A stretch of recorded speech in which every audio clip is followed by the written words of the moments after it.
Love is spiritual, not natural. You ever think about that? This is absolutely miraculous. With love, you get the results now.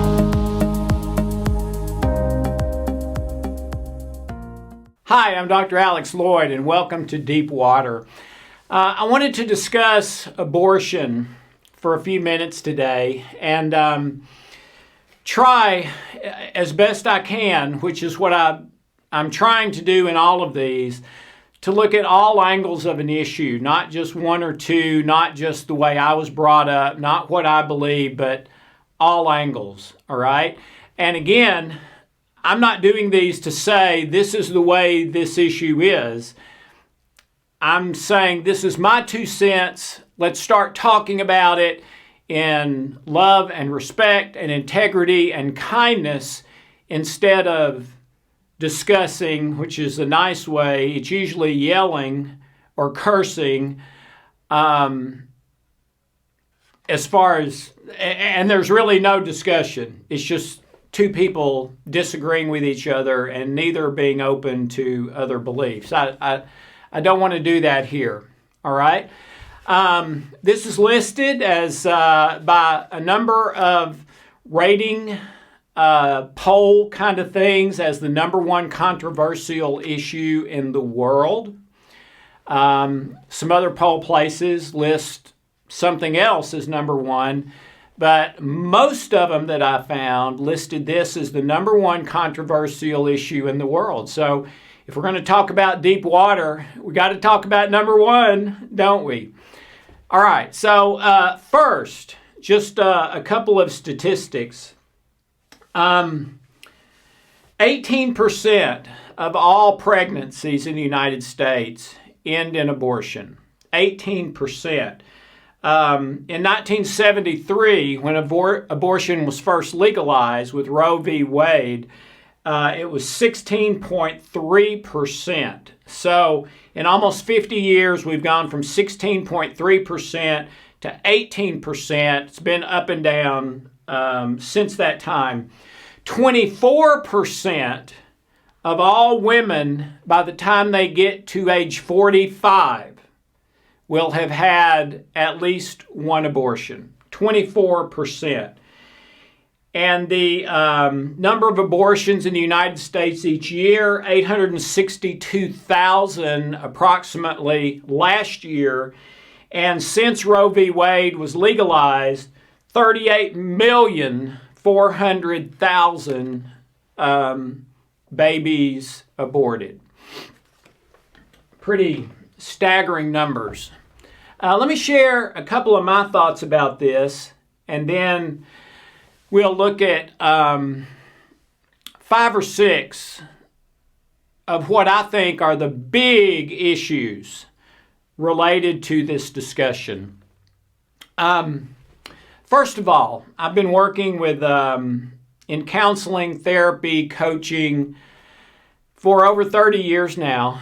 I'm told I built the largest practice in the world with clients in 50 states, 173 countries.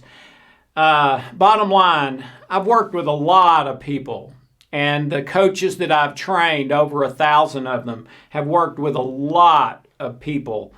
So I try to draw on all that experience in order to discuss these issues, okay?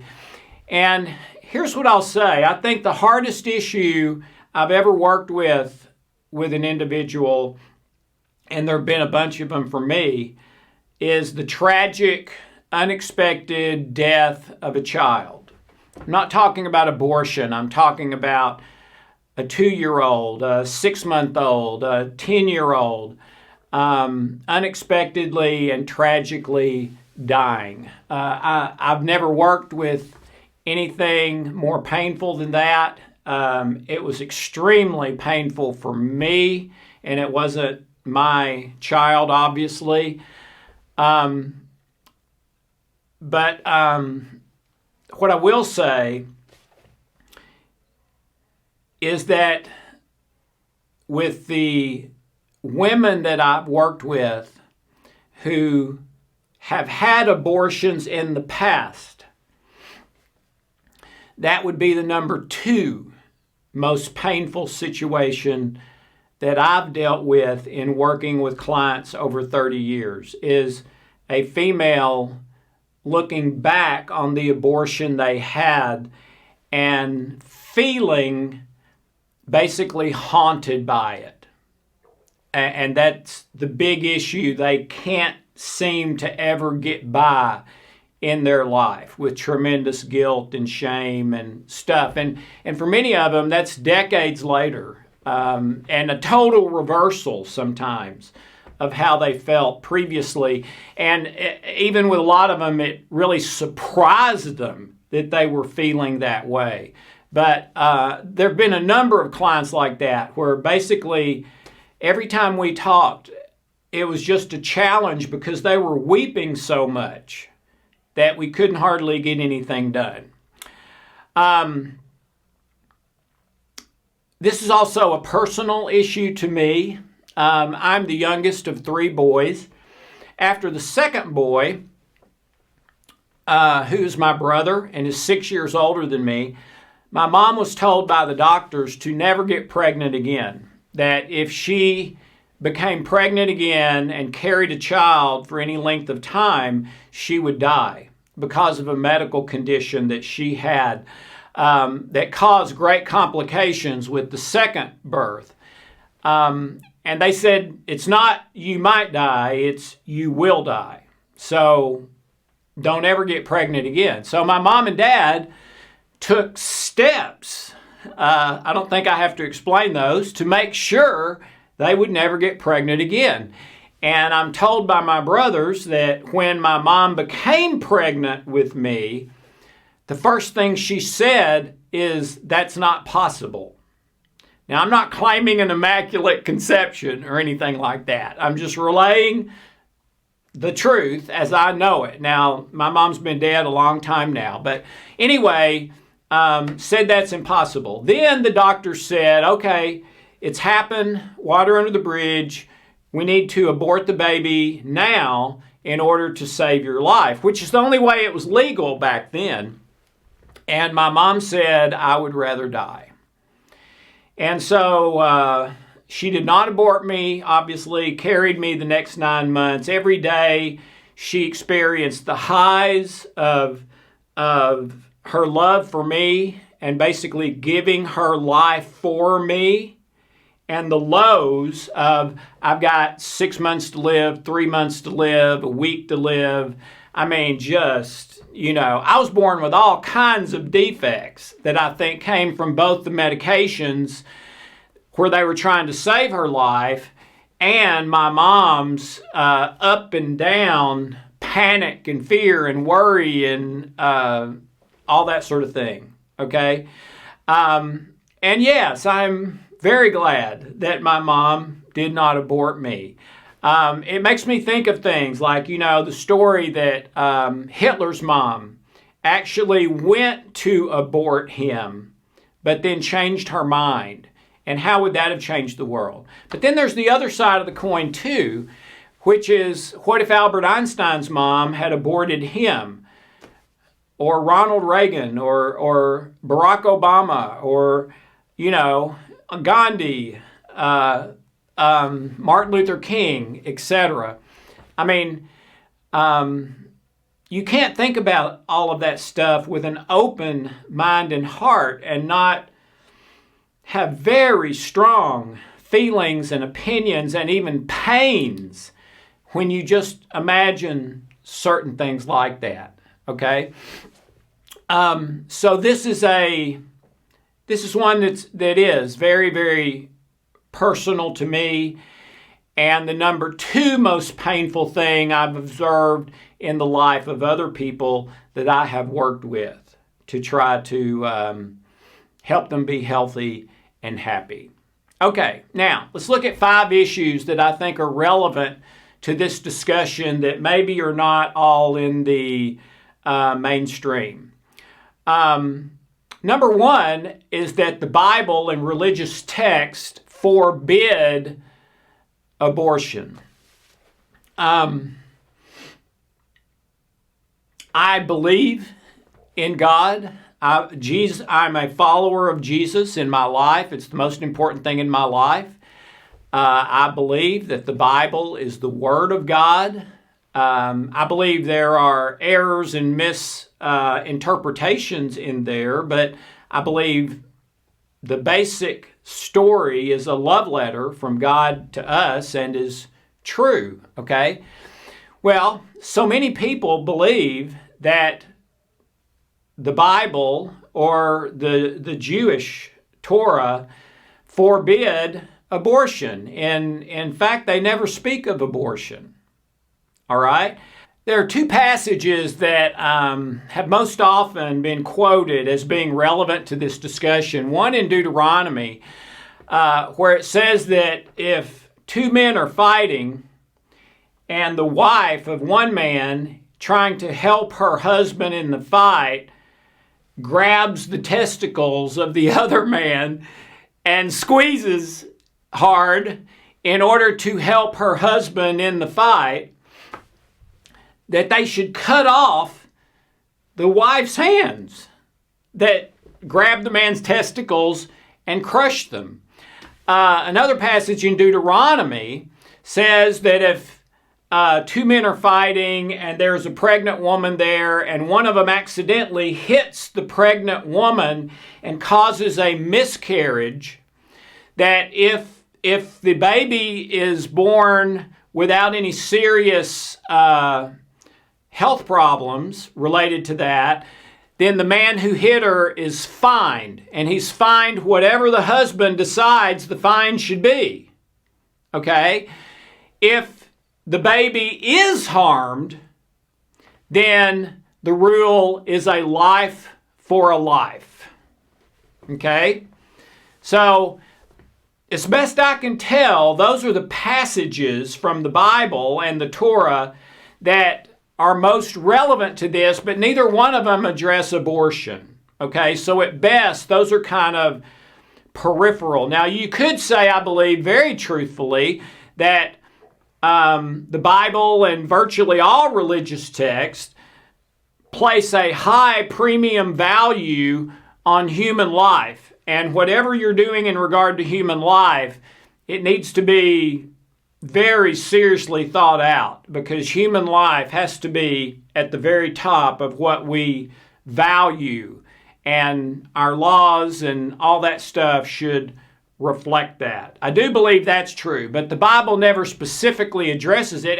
And for the Old Testament passages that talk about all this stuff, where you're supposed to be killed for all kinds of stuff, not just if you cause a miscarriage, but there's all sorts of things in the Old Testament. If you do, you're supposed to be killed. Some of them we consider absolutely ridiculous today. But then in the New Testament, God says this is the new covenant, and that's where Jesus says, love your enemies. If someone hits you, turn the other cheek. If they ask for your coat, give it to them. Love your enemies. So there's a 180 reversal, basically, from old law to new law, religiously, in relation to, in the old law, man, if the woman grabs his testicles, chop her hand off. If it costs a life, it's an eye for an eye and a tooth for a tooth, take their life. Where the New Testament, you don't see that kind of rhetoric. It's love your enemies. Pray for those who are mean to you and make fun of you and criticize you, etc. All right? So I believe the Bible and religious texts do support the high premium on life, but they do not address specifically abortion. Number two is a discussion and belief out there that women are coerced into having an abortion, that if it had just been left up to them, they may not have chose that. A 2004 study found that 64% of women who had an abortion did it for one reason, And when they were asked what that reason was, only 0.5%, 0.5, half of 1%, 0.5% said their decision was determined by parents or a significant other. 0.5, less than 1%, all right? Well, what are the other factors besides their parents or significant other that they're basing that decision on? They said it was for one reason, but not what others are saying. Well, that makes me think it's internal. Either they just feel it's the right thing to do, where they may be right, may not be right, or they're doing it out of fear, which I think happens all the time. And not just abortion out of fear, but almost everything where we humans get ourselves into trouble comes from being afraid of something. And I believe a lot of abortions do too. Number 3, you often hear that abortions are really dangerous. Well, it's just not true. Going back to 1973, there are 8.8% deaths per 100,000 abortions. 8.8 deaths related to the mom per 100,000 abortions. All right? Got that number in your head?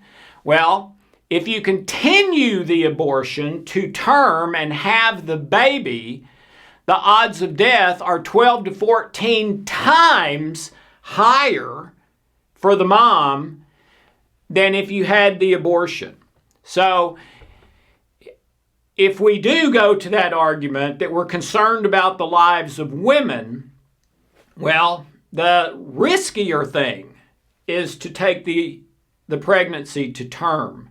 The surer bet, as far as the mortality life of the mom, is abortion.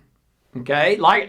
Not like my mom, because my mom had a serious health problem, but still the same situation even without a health problem. Fourth issue is that there are too many abortions. Okay?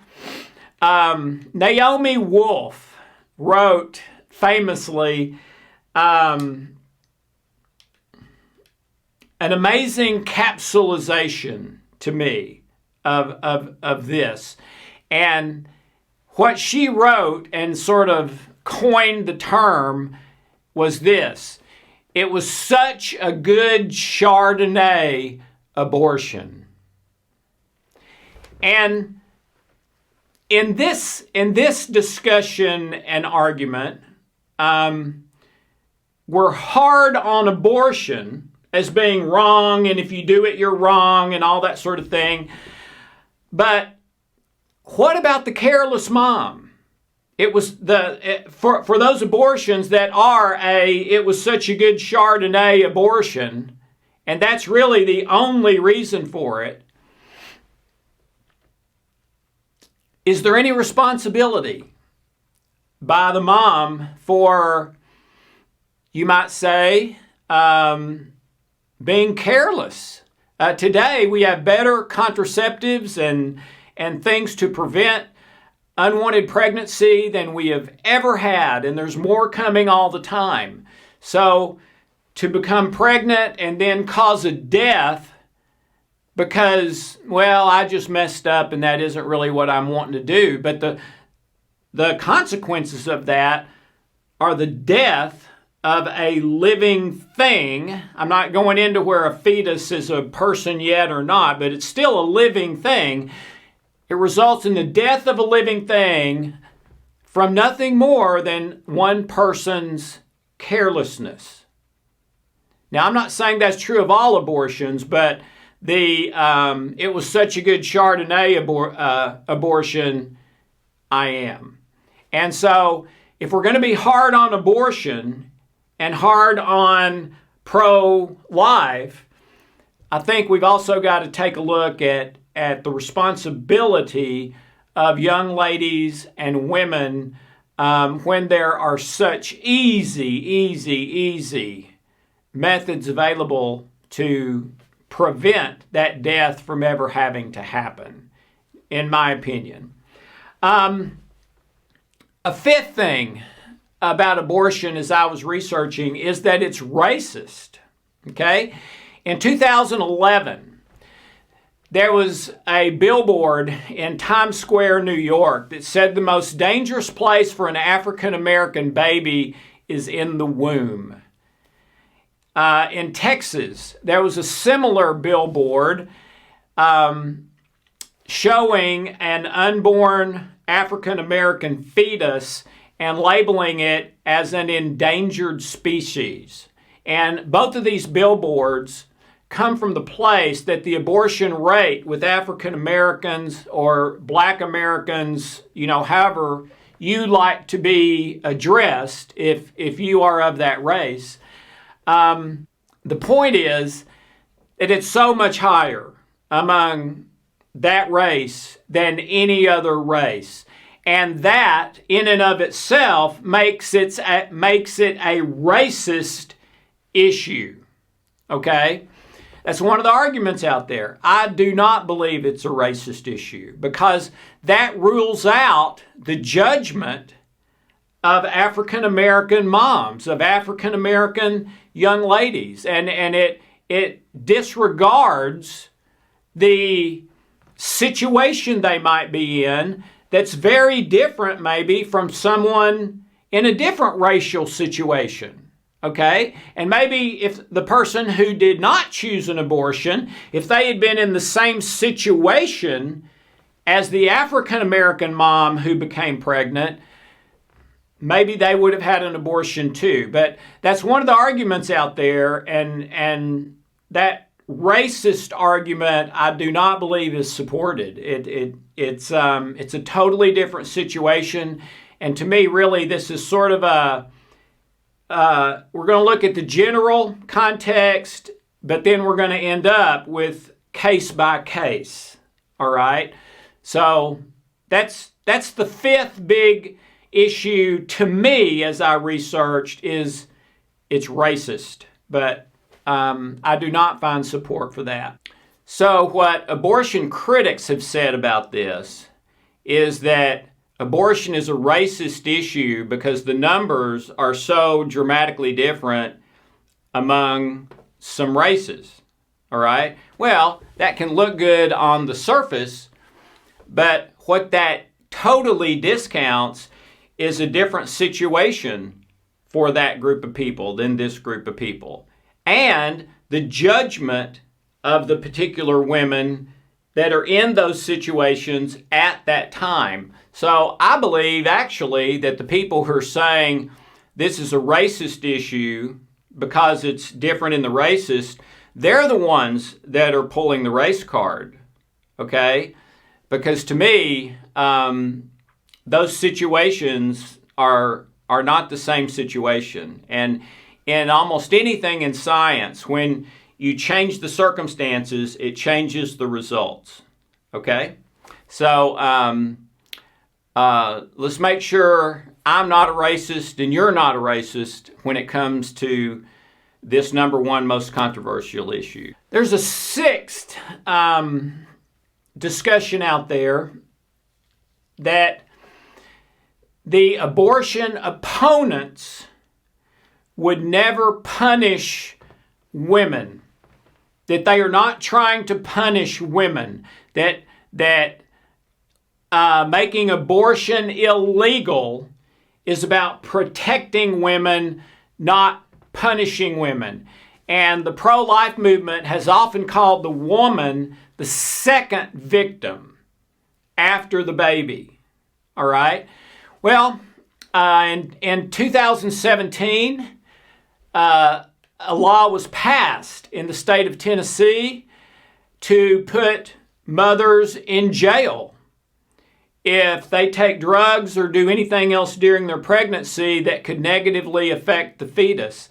In 2019, the governor of Alabama signed a new law that could put someone in jail up to 99 years for facilitating or having abortion, and this 2019 Alabama bill would basically eliminate an abortion for almost any reason.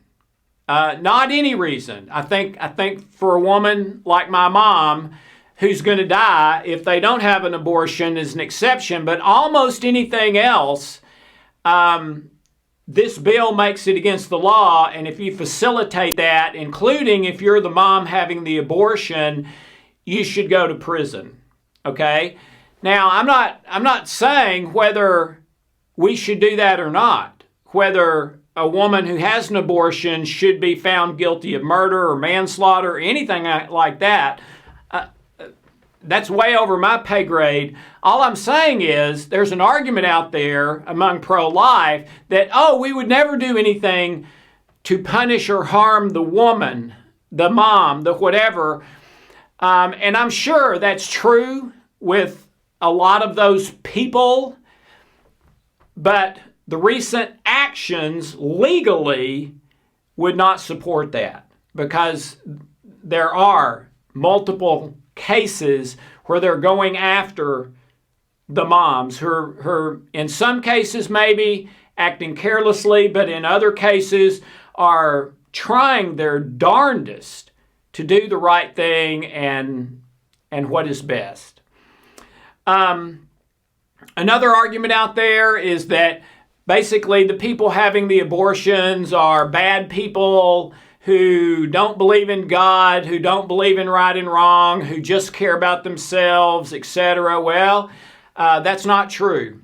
81% of abortions last year, the mom or woman having the abortion said they did presently have a religious affiliation and still went and had the abortion. And those are the 7 discussion issues I found as I was researching, praying, meditating about, talking about this today. And I think we need to start talking about them in love and kindness and with an open mind and heart, not yelling and screaming at each other and being willing to go down for the count with my prejudice and bias, but I'll never change my mind. Okay? That's not a healthy, good way to live. All right? So for me, this kind of comes down to, the old law, as already said, in religion was an eye for an eye, a tooth for a tooth. The new law is love your enemies. All right? No matter what you think about religion, the Bible, the Torah, Scripture, no matter what you think about all of that and what your opinion is, the one thing that I don't think is debatable is that having an abortion is clearly not the unforgivable sin from the Bible. It's not. It says what the unforgivable sin is in a general way in that passage, and many scholars have weighed in on exactly what that is. None of them have said it's abortion. Okay? What does that mean? It means even if someone has an abortion, the way I read the Bible and religious text, you can be forgiven for that. All right? And if God forgives, I should be willing to forgive. But it's even more than that, okay?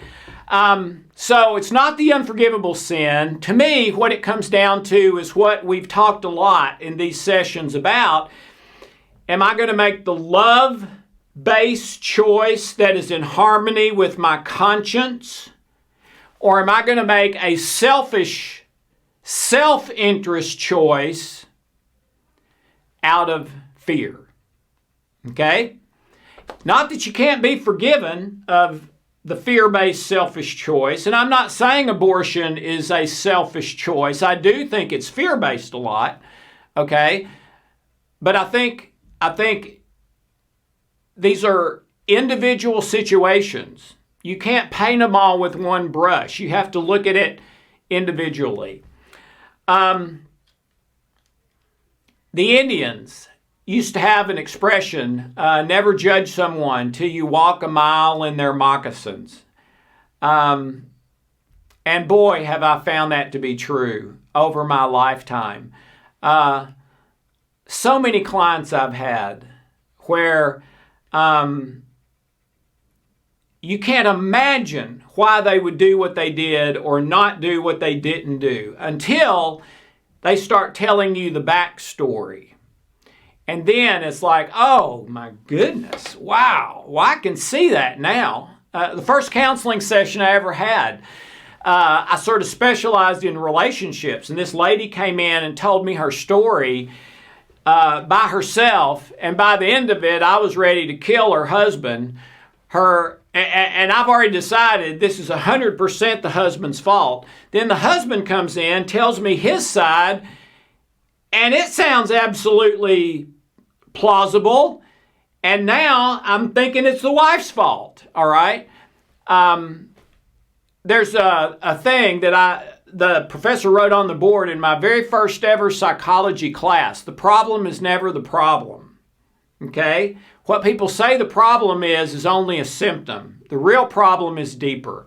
And that's really what I believe about this, is that each person has to dig down deep and say, okay, what is the right thing for me in this situation? And by right, meaning what is love-based rather than what is fear-based. Okay? And I'm not here to tell you what that is for you or any particular situation in your life, only if you don't do the due diligence to explore and discover what those things are, you very well may make the wrong decision because you just resonate to the fear-based, instant gratification, seek pleasure, avoid pain solution. All right? Where love says, no. I want to do what is right, what is best for everyone concerned, what is love-based, what is not only best for right now, but what will be best still 20, 30, 40 years from now. Okay? I'm going to get the advice of other people smarter than me. I'm going to read. I'm going to research. I'm going to pray. I'm going to meditate. And then after all of this and trying to have an open heart and mind and put my prejudices and biases to the side, I'm going to make a prayerful, spiritual, hopefully, decision. Okay? I think that's all anyone can do. And there's an old expression, judgment is for God and small children.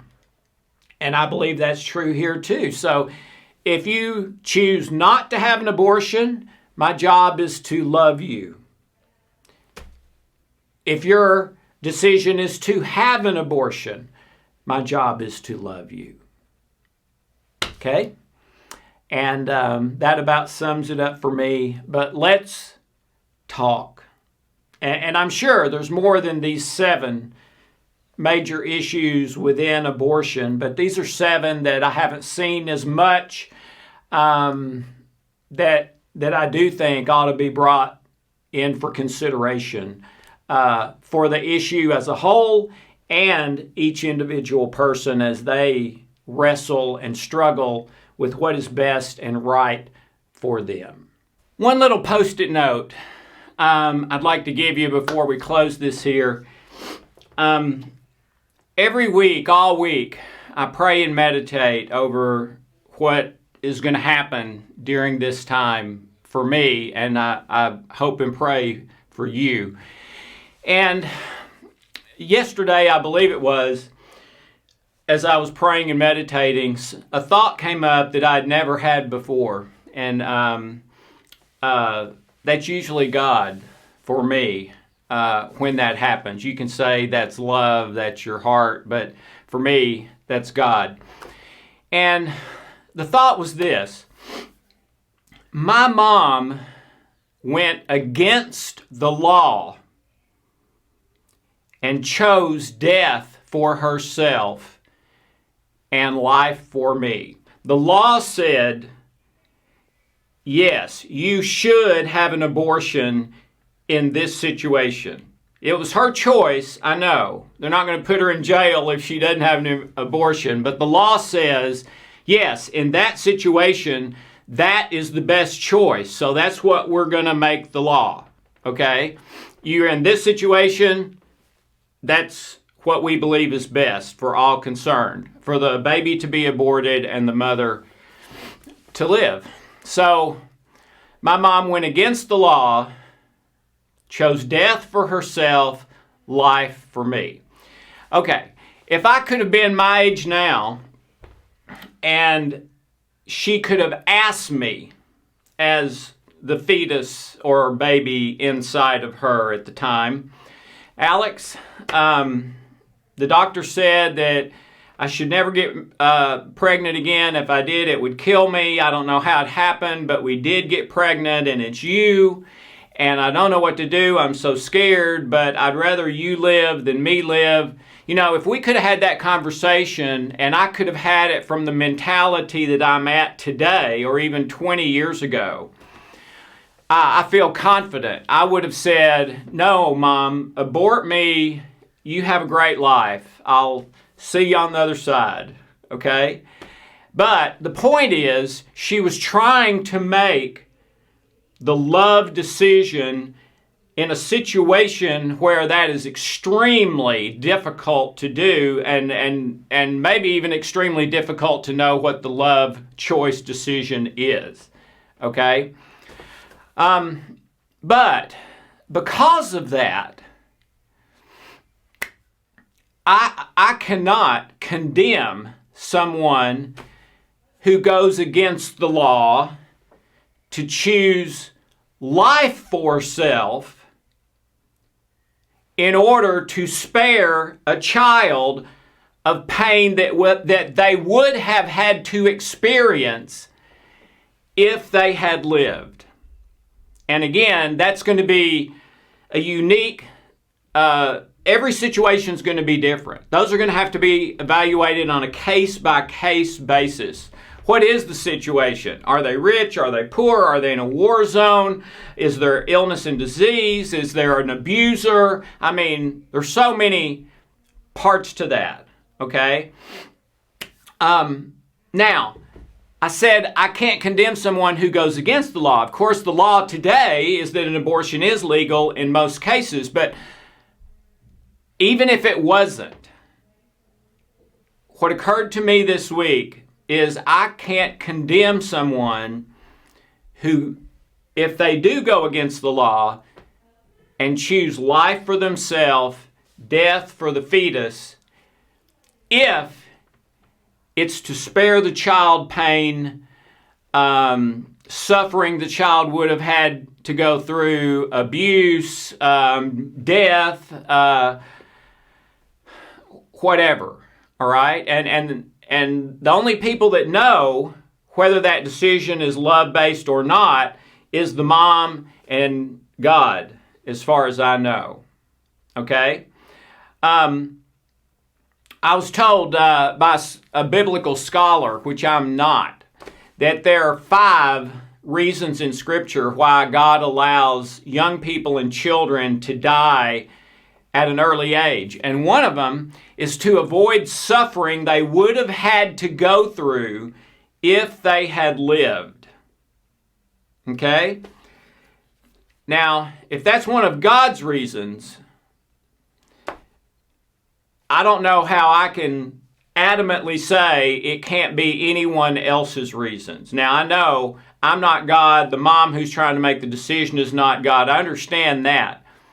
But my point is, when the decision is as best that person can do, being made in love, trying to do what's best, considering everything, even if they're wrong, even if their choice is wrong, if their intention, what they're going for is to do the right, best, love-based thing for everyone concerned, maybe even though they're in such pain and agony about the decision that it's about to kill them, but They're still trying to do what's best. Okay? Now, the other situation, what if the mom is aborting strictly just for selfish reasons?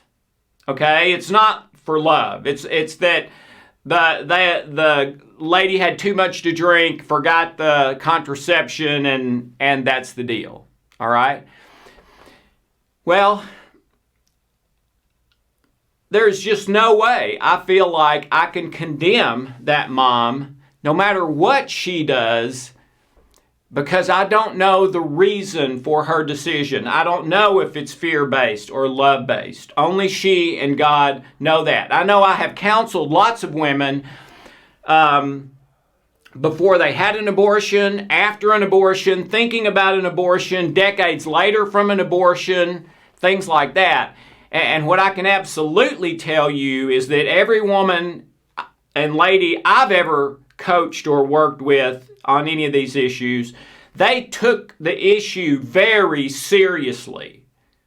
They weren't making flippant decisions. Now, sometimes they made the wrong decision, sometimes they made a fear-based decision, but they weren't trying to do that. They were trying to do the best they could in that situation.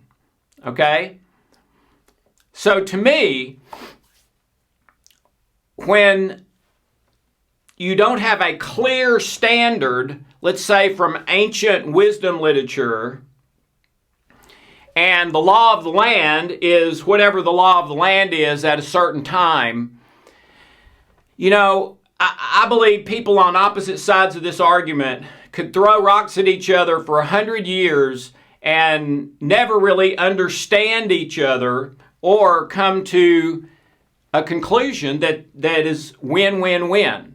And I think one of the reasons for that is because one of the keys of whether it's a good choice or not is where that mom is in her heart as to why she's doing this, what her motives are, what her inspiration is, what her fears are, what her love is, all of that, okay?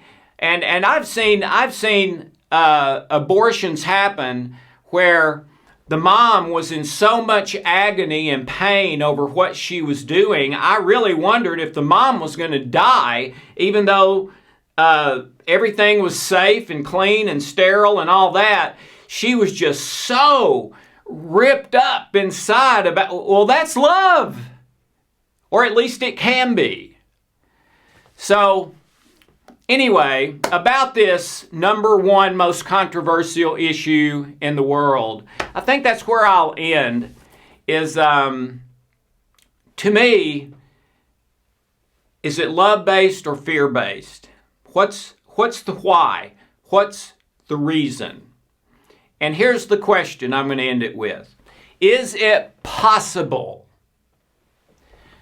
for a woman or young lady to choose an abortion and do it in love and for love-based reasons? And if that is possible, then I don't see how we can have any sweeping mandate against that woman doing what she believes is best and right and love-based. Now, if she's wrong, you know, we try to counsel her and stuff like that. But my answer to that question is yes. Yes, it is possible for a woman to choose an abortion and be doing it from a place of love and for love-based reasons. Now, does that happen every time? No way. No, I'm just as sure of that as I am sure that there's women who make the choice in love. I'm just as sure that there are women who don't make the choice in love. So that would be my 2 cents. If you're in this or close to it, or if it's your daughter or granddaughter or friend or neighbor or whatever, and they're wrestling with it, do the love-based choice. Okay? After you've gone through all the other issues, What is the most loving thing to do in this situation, as difficult as it is? Thank you, and have a wonderful, blessed day.